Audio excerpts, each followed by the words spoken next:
రోజు మా ఇంట్లో చికెన్ పలావ్ రెడీ అవుతుందండి. ఉల్లిపాయలు వేసుకున్నామండి. పుదీనా కొత్తిమీర వేసుకొని ఆయిల్లో మరగపెట్టుకోవాలండి. మళ్ళీ సపరేట్ ఆనియన్ కూడా వేస్తుందండి.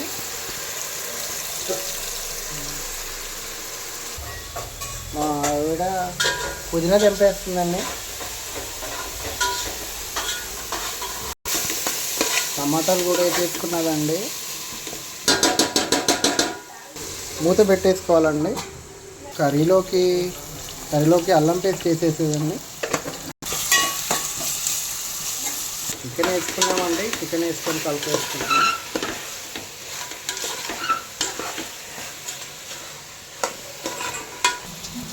పక్కన ఫ్రై కోసం చికెన్ ఫ్రై కొంచెం చికెన్ వేసుకున్నామండి.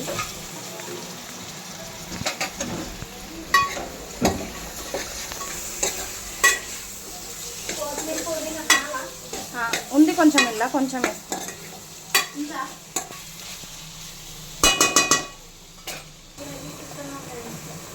వేయకుండా వండుతావా?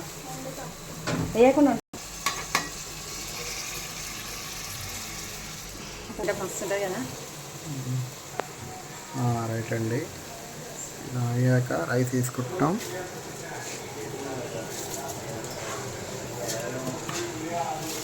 రేషన్ బియ్యమే కదా ఇది.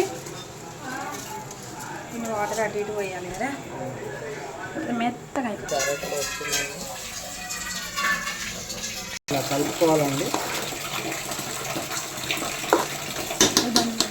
ఒక పీస్కి ఇలా అంటే ఇలా కలుపుకోవాలండి. వాటర్ పోసుకోవాలి.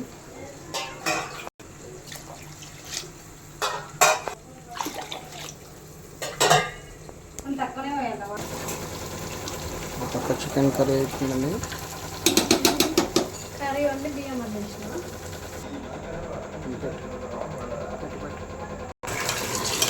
ఒక పక్క బజ్జీ క్యారెట్ రెడీ అయిపోతుందండి. ఒక క్యారెట్ రెడీ చేస్తున్నారండి.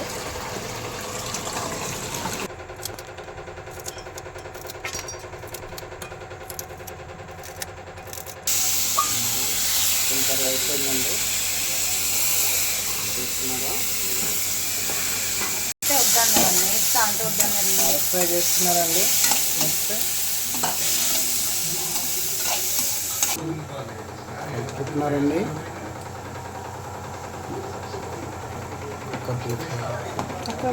తక్కువనే పెట్టండి, కింద మాడకుండా వస్తుంది. లోపల నుంచి కలుపుకోవాలండి. సరిపోతుంది కదా నీళ్ళు. చేస్తుందండి నా కొరకండి. వేడివేడి పలావ్ అండి రెడీ అయిపోయిందండి. కలుపుతున్నాము. అలా పలుకులు ఉండకూడదండి. ఇంకొంచెం ఫ్రై అయిపోతుంది. చాలా బాగా లాస్ట్లో పుదీనా వేసుకొని ఇలా వేసేసుకోవాలండి. చికెన్ పలావ్ వేడి వేడి చికెన్ పలావ్, వేడి వేడి పలావ్ వండుకున్నాం. ఇప్పుడు అందరం హాల్లోకి వెళ్ళి చక్కగా ప్లేట్లు శుభ్రంగా కడుక్కొని ప్లేట్ నిండా వేసుకొని కడుపు నిండా తింటామండి. అది టమాటా పప్పు అండి. ఎవరైనా పలావ్ తినలేరు కదా, వాళ్ళు పప్పుతో తింటారండి. పెరుగు పచ్చడి.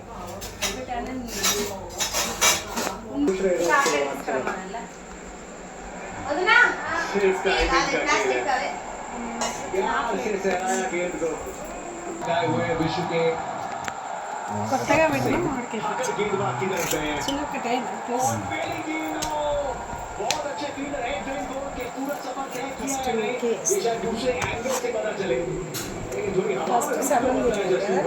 నేనే తిన్నా. लेकिन भाग्यशाली रहे प्रोफेशनल की वो गेम हाथ तक पहुंचा